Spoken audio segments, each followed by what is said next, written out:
Evening, folks. Hope you're doing all right. We're on the flight deck. We are currently climbing through 10,500 feet, 11,000 feet. I just wanted to show you this cool thing. That button up there says armed. Now listen. Very shortly you're going to hear a warning sound.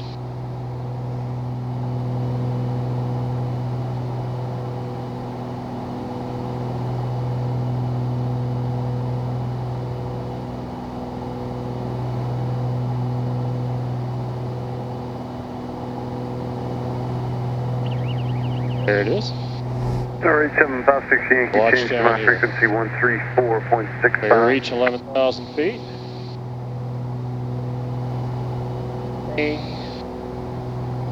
And the autopilot levels us out. Number 756 Yankee, change to my frequency 134.65. So we're, me and the house in my pocket, right? Our flight. Comanche 8756 Yankee, Memphis Center, the reliable altimeter 3003. 3003, second H5. We're flying from Memphis back to home. So you can see, this is the synthetic vision upgrade on the Aspen. This is an Aspen, Aspen Avionics. It's an EFIS, Electronic Flight Information System. On that screen, you have everything you need to know about your position, speed, vector, all that. There's your indicated airspeed. It's supposed to be the same number as this. Down here, it shows your true airspeed. It calculates how fast you would be going across the ground if the air wasn't moving. And then, with the true airspeed and knowing what direction you're crossing the ground at, and how fast you're and how fast you're crossing the ground at, it'll calculate out what the winds are here. We're in a 22 knot tailwind. Winds are from 273 degrees at 22 knots. We're just under 11,000 feet. Altitude capture is not perfect, but it's close. So you can just tweak it back up here a little bit.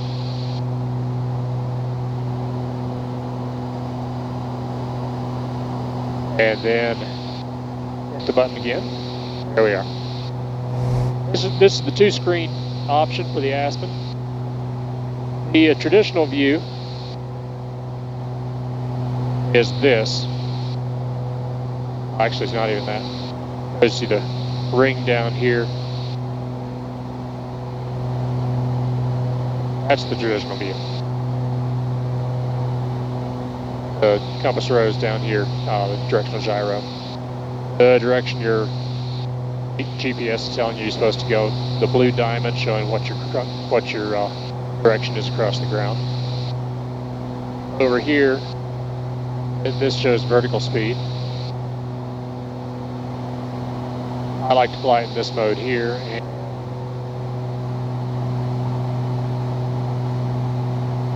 And that there. So we'll bring some lights up here.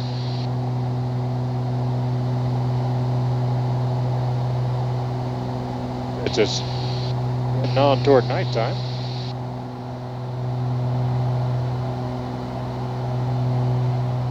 And turn the bright screens down.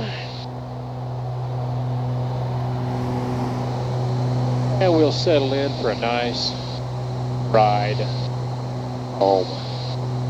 Number 4621 Mike, contact Memphis Center 125.85. 2585, 2 on Mike. 119.35. 1935, you have a great evening, Southwest 44. Memphis Center, bearing 4621 Mike, 11,000. November 4621 Mike, Memphis Center, Roger McKellar, altimeter 3005.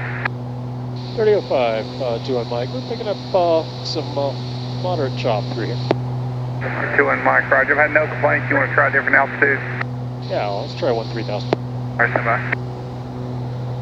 Oh, we'll go up a little bit. So 2100, 10,000 for 15,000. Just Southwest since it's bumpy 2100, here, Mr. Roger, let's climb go find some area that might be a little less bumpy. flight level 230.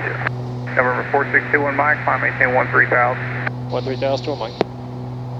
So we'll plug in 13,000 up here. Hit the arm button again. Go to attitude, not altitude hold on the autopilot. And we'll let it do its thing. So an autopilot is a very helpful, how should we say, pilot workload Center value 27 reduction is on tool. station, descending to 12.5. 827, thank you, Nashville altimeter 3009. There we go. Below 9 value. I've flown most of my flying career without one, so I'm a huge fan. Doesn't mean I use it all the time. I do not. But it is helpful. Right now we're burning about 30 gallons an hour in the climb, but once we get to altitude, I'll lean out our mixture. That means reduce the amount of fuel for the amount of air going into the engine. If you think of what's going on in the big picture, we are in fewer air molecules because the pressure's less, and so the engine gets less gas. Well, you want to be the right mixture. You want to be what they call the stoichiometrically correct mixture. So you don't want exactly one molecule Southwest 2100, clear to of Springfield. Southwest 2100, direct Springfield. Any rider for oh, would that be it? No plane. I forget the ratios that you want, but you don't want it to be exactly 1-to-1. You want it to be a little bit either richer or lean.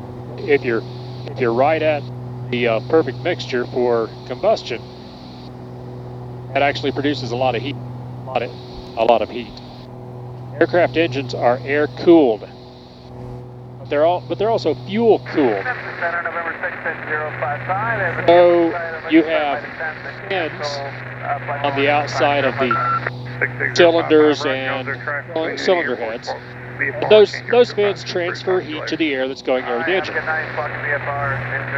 But you also want to have some reduction in temperature from either extra fuel evaporating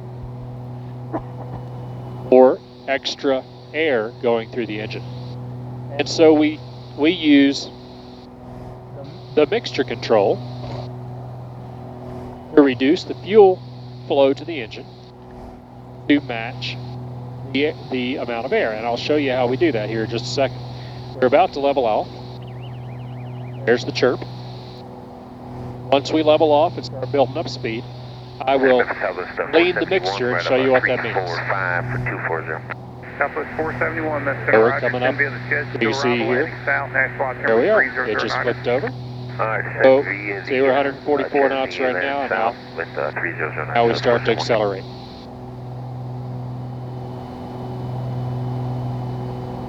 As that acceleration goes on, we'll go over here, and the big numbers are the exhaust gas temperature. That's 1220 degrees, 1370 degrees. And that's cycling through cylinders. That's why it's changing. So we're going to start lean fine. That's what LF stands for. And I'm going to slowly, very slowly, pull back on the fuel flow until I see a flashing bar.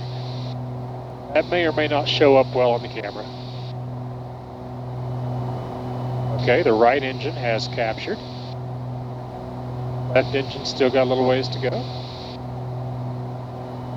So the engine monitor will identify the first cylinder to start dropping its temperature, and it will identify the temperature at which that occurred. Southwest 2100, contact center on 126.45. Southwest 2100, 2645. Almost there.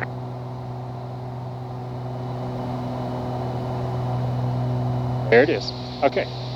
We want to be, if we're running lean of peak, we want to be about 25, give or take, degrees below peak. on the lean side. So if we look over here, that now has brought our fuel burn down to 22.4 gallons an hour. That means that right now with my current fuel load, I have 6 hours and 43 minutes of fuel remaining. Now, at this speed, that means I could go Center value 27. a long way. Let's see what the GPS calculates that out as. Roger, that is approved. Maintain VFR. I can go another 1,400 miles before I suck air in the engine, in the fuel tanks. Now, of course, I would not go that far. I want to have reserves. You don't want to land with empty tanks. That'd be kind of silly, but we won't.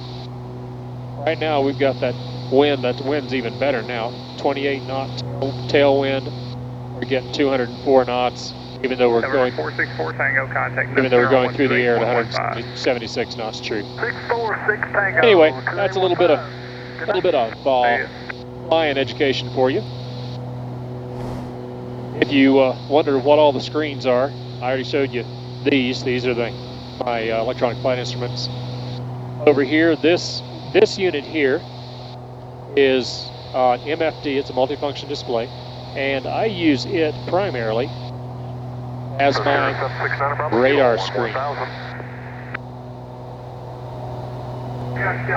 All right, so it's scanning out there, and it's really not seeing any rain, which I wouldn't expect it to today.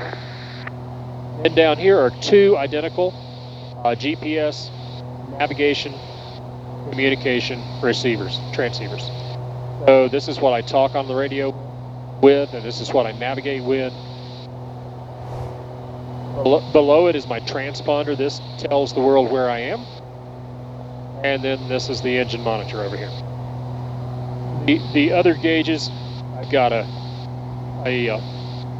tachometer, two needles. You want them to be matched. If they're not matched, you'd want to know why. So that's tachometer. This is manifold pressure. That tells how much. It doesn't tell exactly how much power I'm making, but it's what I use to determine it.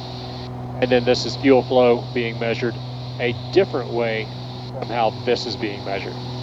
This is actually measuring pressure and calculates out how fast the fuel should be flowing based on pressure. This box up here is called an intercom, or actually it's called an audio panel.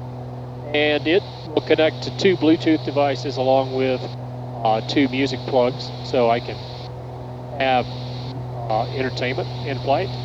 People in back can have different entertainment in flight. In other words, the iPad can be plugged in, or can be Bluetooth linked, and the girls can listen to their movies instead of looking outside and enjoying the amazing views. I don't know. When I grew up, the dream was to fly. I guess part of why I love flying is because I could never fly. Because we didn't have the money. The opportunity was not there for me. My girls? Well, I guess I've ruined that for them by giving them flying.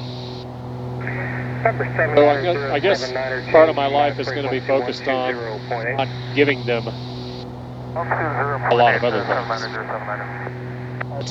That's an ongoing challenge that I will rise to as we proceed. Anyway, that's all I've got for now. Hope I didn't bore you too badly. That's your flight lesson for the day. We will talk another time. If I had extra hands and an extra brain, I'd film an approach for you. But at this point in my life, I don't have either, and so I'll have to save that for when I've got somebody who can do the video work for me. Y'all have a good night. See ya.